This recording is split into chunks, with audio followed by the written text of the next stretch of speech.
The sun had set beneath the skyline of Baker Street. Akechi is probably right. All along, I've been so focused on my own deficiencies that I've been deaf to what she's been trying to say. After parting with Akechi, I had begun to make my way back, but each step was slow and plodding as I mulled over the state of things. Damn it all! Why am I such an idiot? I wish I could just go and see her straight away. Then I'd... What's this? Oh no, my handkerchief! Save me, Watson! As I looked down, I noticed something lying on the ground where the street led into an alleyway. If I'm not mistaken, I harbored few doubts that I had seen this very handkerchief before. I mean, how many Whiteleys could there be in London, truly? It appeared to be the very same as Emily had with her mere days ago. And yes, her surname embroidered on it. With that, there can be no doubt. But what is it doing lying here? Could she have come to visit our office? No! It couldn't be! I could never mistake the sound of Emily's voice. Damn! Please, let me not be too late! I dashed with all haste into the alley toward the sound of her voice as fast as my legs would carry me. Thank goodness for that boy. Jack the Ripper's blade-like claws hovered over me, the momentary pause before the strike of the serpent. In these final moments, I closed my eyes, awaiting the blossom of pain that would tear me from this world. Get down, Emily! What? Instead of a stabbing pain, the next sensation was that of a familiar voice alighting on my ears. A voice far more filled with warmth and goodness than the icy words of Jack the Ripper. Emily! Are you alright? Bah! The sound of a dull thud reached my ears, and Jack the Ripper released his hold on me. I stumbled backward, but did not fall, instead being caught up in a strong pair of arms. Timidly, hesitantly, I opened my eyes. I looked up and into the face of my rescuer. Watson? Are you hurt? He didn't do anything to you, did he? All this time I had lamented his distance, that he felt so far away. Now here he stood, holding me in his arms. I'm all right. No injuries. Though relief washed over me, the anxiety of mortal danger still shook my body. Damn it! I can't seem to do anything right. His anguished words lingered in the air. I'll say. Did you come to save me from making a fox hunt out of this? Yeah. Like hell I did. He gently released me and strode to stand before me, shielding me behind him. I'm going to beat you down so completely they'll still speak of it 100 years on. And while I'm at it, perhaps smack myself for being such a fool. You remember how pitiful our last bout was. It eats at you. I can see it. I can't deny that, but there's something far more unforgivable. I'll not let you get off with trying to hurt her again! Watson stared down the infamous criminal with a gaze more piercing and angry than I had ever seen him show before. That don't mean a damn thing to me. Just hurry up and die! Stay back, Emily! Watson and the Ripper both made their move. Once a fool, always a fool. You can't change it no matter what you do. Watson! Jack swung his clawed hand toward Watson. I sharply drew in a breath and held it, clenching my teeth. Not a chance! What? Watson deftly evaded Jack's attack, catching his arm and twisting it upward in the same motion. I'm glad he learned to, grab for the arm instead of the blades. That's a lot better.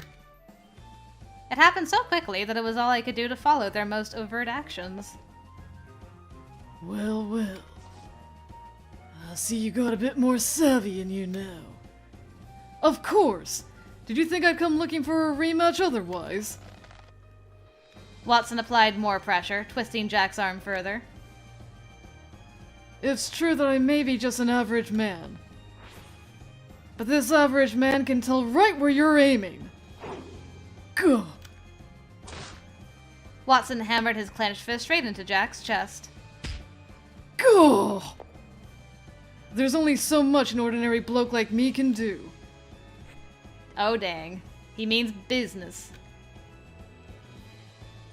That's why I'm never going to forget what Akechi taught me, or what I have to do. I'll take you down with everything I've got and keep Emily safe. Alright, we gotta get a good look at this picture.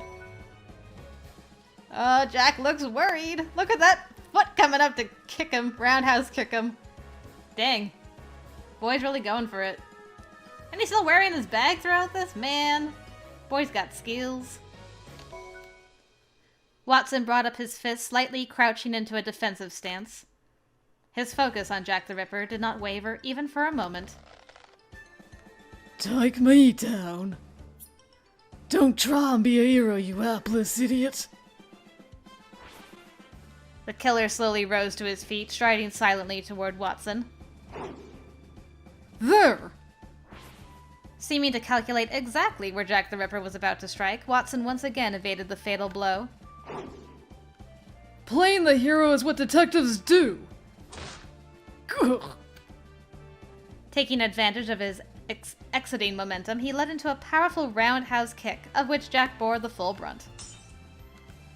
Suddenly, a metallic clinking jingled through the alley. That's his claw! Individual segments of the claw-like apparatus bounced along the ground before coming to rest. Jack the Ripper leapt back from Watson, clutching one of his hands. Damn you! He's like, oh shit. You'll have a far harder time killing me now. Little bastard! Jack's shoulders quaked and shivered as he spoke. You can't take killing from me. What would I have left? It was the first time I had seen anything resembling hesitation, perhaps even confusion from him. I do what I'm told. Obey the orders they give. I kill traitors to the organization. It's what I was born to do. It's the only reason I live. Jack the Ripper swung his other clawed hand at Watson. Raw! Go! Correctly predicting the arc of the Ripper's attack, Watson evaded it at the last moment. Without delay, he immediately grabbed the killer tightly by the arm and, in a deft redirection of his momentum, sent Jack hurtling into a nearby wall. Gah! Oh, for shit's sake! Shaking, Jack the Ripper rose unsteadily to his feet. But the force of bracing his collision with the wall had broken the tips off the claws on his other hand, leaving them blunted. One must calmly observe his opponent. Watson? Watson slowly relaxed his stance, still on guard for any sudden movement. Hey, Jack. If that's who you are. Were all of the Ripper murders in the papers really your work? He spoke calmly and pointedly. The murder we witnessed you committing and the ones in the news. They've got superficial similarities, sure. But those claws you wear couldn't have made the kinds of wounds found on those women's bodies. And your point. Get to it. I ain't nothing more than a pawn. Utterly disposable. Should I lose my purpose, it's beneath the ground as a corpse that'll suit me next. Oh God, who is this? Yes, that's exactly right.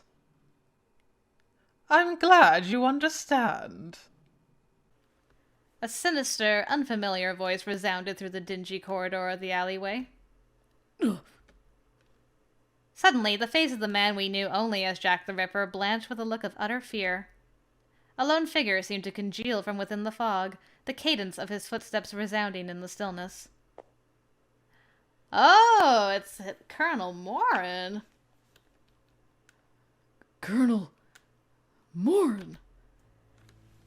The man was fair-haired and clad in a military uniform, with eyes as unfeeling as hoarfrost. Colonel Morin. I remember hearing that name in Hyde Park. Watson took my arm, opening distance between us and the Colonel. Holmes the younger's assistant and the daughter of the Whiteley family. I say you've been taking good care of my fellow here. How does he know me? No, permit me to correct myself.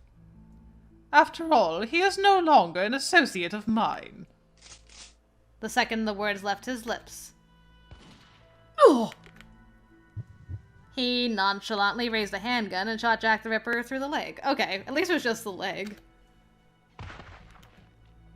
Jack collapsed to the floor, whilst Colonel Morin kept the muzzle leveled directly at him, expression completely unchanged.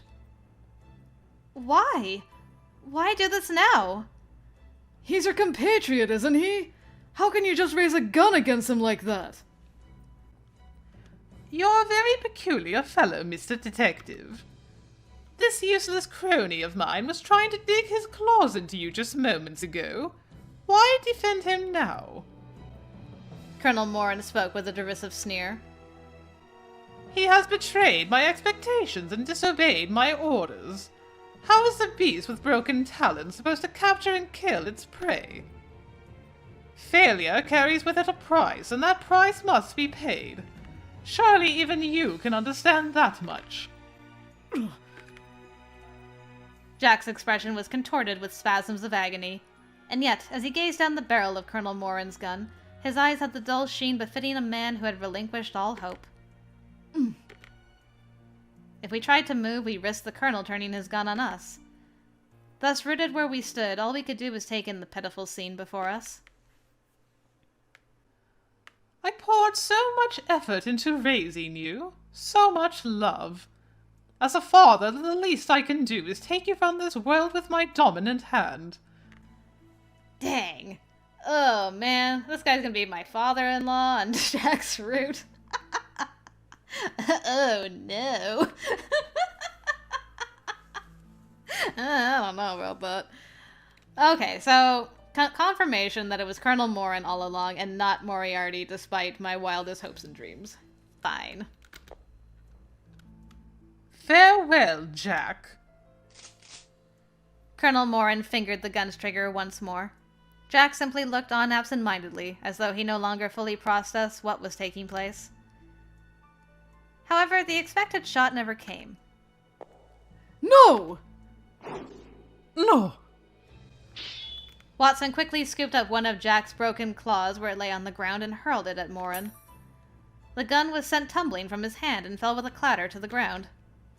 Watson! What are you thinking? Are you trying to show me pity? Of course I'm not, you fool! I don't intend to forgive you. I intend to turn you over to Scotland Yard. That's why I won't stand to stay idle and watch you escape justice by being executed here. A mere assistant dares to meddle in my affairs?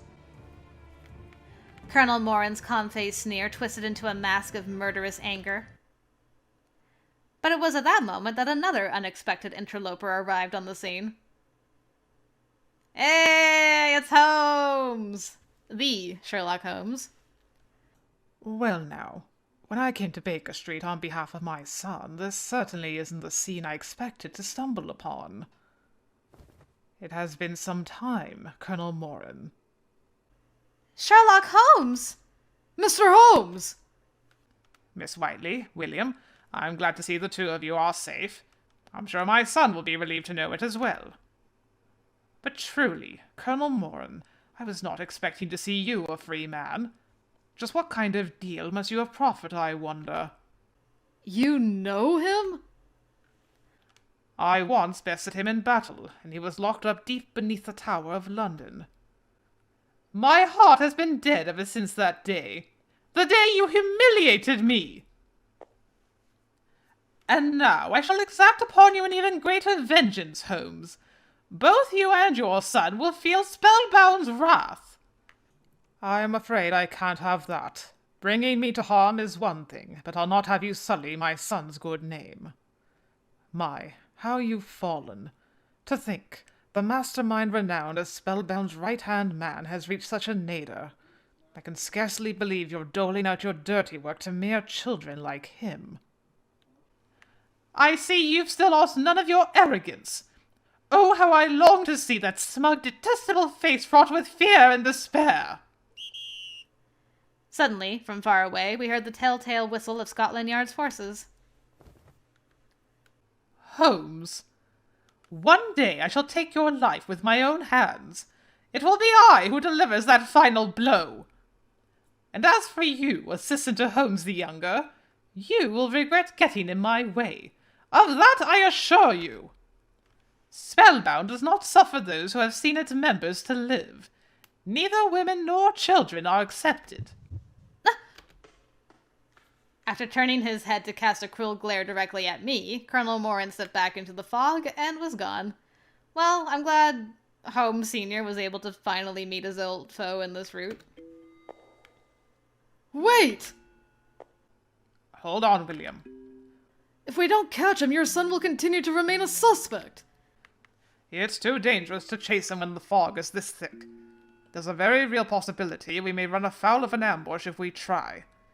And besides, we have a matter that needs tending to right here. Sherlock Holmes looked across the quiet alley. His gaze fell upon Jack the Ripper, who had struggled to his feet, hand pressed against his wounded leg. Jack, your leg. Richmond Park. Pardon?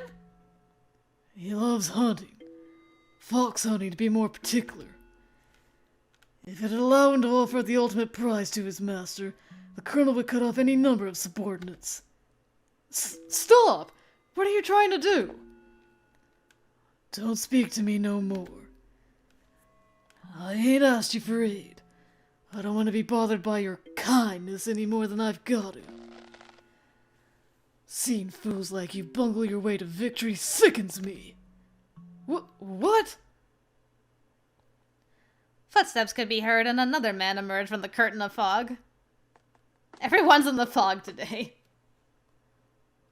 Holmes! Whatever is the matter with you? You simply turned and dashed off in the middle of a conversation. A band of officers from Scotland Yard arrived on the scene, led by Sergeant Ryan. I must know what happened to that lady tutor after that. You cannot simply leave me hanging. I must know how the case ended. Oh, he's escaped! At the sound of Watson's voice, I turned to where Jack the Ripper had been seemingly moments before. Good job, Ryan. He's gone? When did he go? He had stood there, clutching his leg less than a minute ago. Now all that remained to suggest he had ever been there at all were the bloodstains and the remnants of the shattered claws. His injury wasn't something one could simply walk away from. Where could he have gone? Apologies, Sergeant, but I had to prioritize an ongoing case. That of Jack the Ripper. What? I thought he was only active in the East End. Assumptions are the enemy of investigation, my good fellow. The key here is not to presume that there is not merely a single Jack the Ripper. What do you mean by that? Sergeant, I need you to increase Scotland Yard's presence in this area, and put them to searching right away. I shall join you in the manhunt, of course. He's injured, so if we act quickly, we may be able to follow his tracks. Then I want to come as well. Yet it was not to be. The instant I strode forwards to join them, it became clear that something was wrong. No! Why now? I can't put any weight on my leg. Well, the adrenaline's gone. Perhaps it was the sudden release of the tension that had built up during the encounter. Whatever the case, I found myself quite unable to support my own frame, falling to my knees. Emily! Are you all right? I'm fine, Watson. I'll be up and about in a minute. Watson had fought with such bravery on my behalf, and yet here I was, rendered momentarily unable to even stand. I hung my head, feeling thoroughly pitiful. I'm sorry. I'm useless, aren't I? Emily, It's I who needs to say he's sorry. Huh? Watson knelt down and took me into his arms, scooping me up from the cold ground. I was hoping that would happen. Watson? In my surprise, yelped perhaps a little too loudly. His face was closer now, and I felt his chest rise and fall with the cadence of his breathing. I'll take her to the office, Mr. Holmes. All right. Leave matters here to me. But Watson! What about Colonel Morin and Jack the Ripper? Right now, your well-being is more important than either of them. No! I'm fine! Go and aid the search teams! Sorry, but I can't just leave you like this. His expression was so serious, so straight-faced, that there was little I could offer up in reply. Be sure to hold on tight. Or if you'd rather try walking, you can lean on me. I'll try and get you there as fast as I'm able, but I don't want to be too rough. If you want me to slow down, just say so, alright? All right. I nodded, clinging weakly to the front of his shirt. Don't forget, William, a lady is to be treated with kindness and care. I understand that perfectly well. Yeah, no kidding. With that, he departed, making his way as quickly as he was able while carrying me. Before I knew it, I was resting my head against his chest. Our destination was the Baker Street office. He's so forthright and open with his feelings. A marked difference from my own son. I wonder, how does one raise a child such that they become like that? Poor Holmes. He's got another mystery on his hands. How did my son end up so much like me? It's such a conundrum. More pressing, however, how did Colonel Morin weasel out of his imprisonment? Could it be that he is alive and secured the Colonel's release? No. I saw him fall from that waterfall with my own eyes. No man could have survived such a plunge. Ahem! The situation has been resolved, at least for the moment. Do feel free to stop slinking about and come out now. Now who? What is happening? I'm impressed you noticed. I'm quite confident in my ability to linger in the shadows. Oh, dang! How long have you been there? I knew this butler was sus. You're quite the legend in your line of work, and with good reason. Both as a butler and otherwise. I should have known I wouldn't be able to outwit you. Can you look after the two of them? I intend to pursue Colonel Morin. Very well. Pendleton, what are you? Are you one hell of a butler, Pendleton? What is happening? After passing down Baker Street, we arrived at the office. Watson?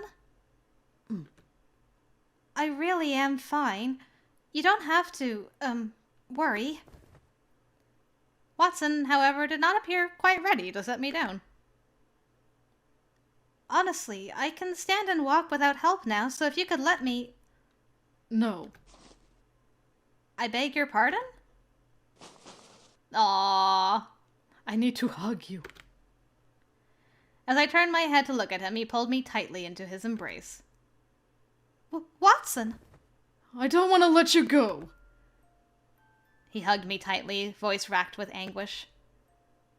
Had I arrived just a minute later, I would have found you dead in an alley. Squish. If that had happened, I would never have been able to forgive myself. The regret would have haunted me for the rest of my life. He's shaking. Is he crying? He was now clutching me so tightly that it hurt. But greater than the discomfort in my body was the pain I felt within my chest. I'm alive. Alive and here with you, Watson. Alive because you came when you heard me cry out. Because you were there with me when I was in peril. Watson. I gently extended my arms to return his embrace. Only then did I realize that I too was trembling. What is it, Emily? Watson, You aren't injured, are you? When I touched him, I felt as though he tensed slightly, a pause in the cadence of his breathing. But I was determined to press him further. I wanted a clear answer. You are all right, aren't you? The sound of my voice was timid as my fingers searched the contours of his broad back. I'm fine.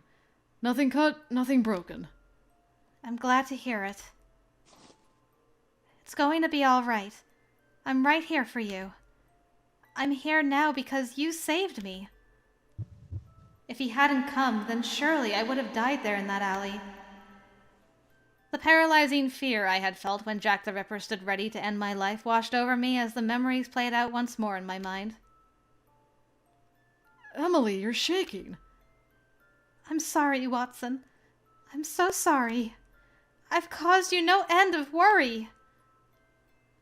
My head swam with a rush of mixed emotions. Remorse, unease, fear, and relief all intermingled, rendering me barely capable of conversation. Throughout it all, I continued to shake softly. It's all right, Emily. It's all right now. You're safe here. He loosened his embrace, slowly stroking my back. His hands were perhaps not the most dexterous, but I welcomed the warmth of their touch. Dang. He's a doctor. How can they not be the most dexterous? Wait a minute. You've been through a terrifying ordeal. I'm sorry I left you alone. I never should have. His touch was kind and gentle, full of the same warmth with which one might reassure a frightened child. I couldn't decide whether it was fear of the danger now past or the safety I now felt that led me to the brink of tears. Hoping to keep myself from crying, I brought my hand up to rub the corners of my eyes. I'm sorry, Emily. Oh. Suddenly, Watson placed his own hand over mine. A single tear, escaping my best attempts to bottle them in, trickled down my cheek. You shouldn't rub your eyes like that. He lifted his hand to my cheek. With a flick and a brush, he wiped my tear away and dried my cheek. I wasn't sure how I ought to respond. His gesture was so kind, his hands so warm, that I felt myself beginning to choke up once more. Watson? I was so afraid. I thought I would never see you again, and the thought ached within me. I could scarcely articulate the maelstrom of thoughts that whirled through my mind, but Watson seemed to accept my admission with great grace. It's all right. His hand still resting upon my cheek, he tilted my face upward toward his own. It'll be all right now. I'm right here. Reassured by his voice, I felt I could relax for perhaps the first time that night. As if in response, he gently drew me closer to him once more. We're closer now. Realizing how near to him I was, my heart beat faster. Well, this isn't the question. Is this love? My heart continued its staccato beat. Yet within? Yet within? Yet within? I was calm within, content, entirely at peace. Watson. Safe in his embrace, I closed my eyes. I felt his breath upon my cheeks, gently surrendering myself to him. My care, my sorrow, my hope, and all. Such was my intent at the very least. Yeah, I was waiting for him to come in. I'm like, is he gonna read the room and be like, I should let them just have their moment? Or is he just gonna be like, hello, it is I, the butler. Totally not a super secret agent for Her Majesty. Excuse me. I apologize for my late arrival, my lady. There's quite a commotion sweeping the area. Something about Jack the Ripper being sighted and... Pendleton? Upon hearing the familiar voice and the throwing open of the door, Watson and I nearly leapt out of each other's arms. Yeah! Is something the matter? Oh, Pendleton! This certainly is, a pleasant evening to be about, isn't it? Not particularly. Granted, the sky has been obscured by clouds and fog since this morning. Pendleton! You certainly are punctual.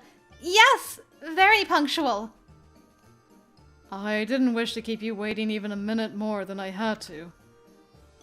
Though I can't help but notice that you both appear rather flustered at present.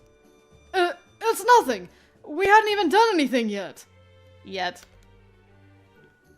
Big mistake. Yet? It's merely the exhaustion of our ordeal catching up with us. As much as I tried to convince him, and perhaps myself, of it, my pulse and the redness in my face took far longer than usual to return to normal. Afterward, Pendleton and Watson decided that, considering how tired I was, it would be preferable for me to spend the night in the office. Oh, really? I think you should use the room further inside, Emily. It's certainly tidier than this one. All right. Thank you, I'll do that then. I slowly rose to my feet, making for the back room. I just wanted to tell you again how sorry I am. You ended up suffering such a terrifying ordeal, all because of me. Watson? Never you mind. Good night, Emily. All right. Good night to you as well. I continued on to the bed in the back room. He seemed rather sad just now, didn't he? When he told me not to rub my eyes, that was just like back then. So he really was that boy. Ah, she got it. Climbing into the bed and lying down, my thoughts drifted back to my childhood. But long before any vivid memories coursed through my mind, I was overcome by the desire to sleep and drifted off.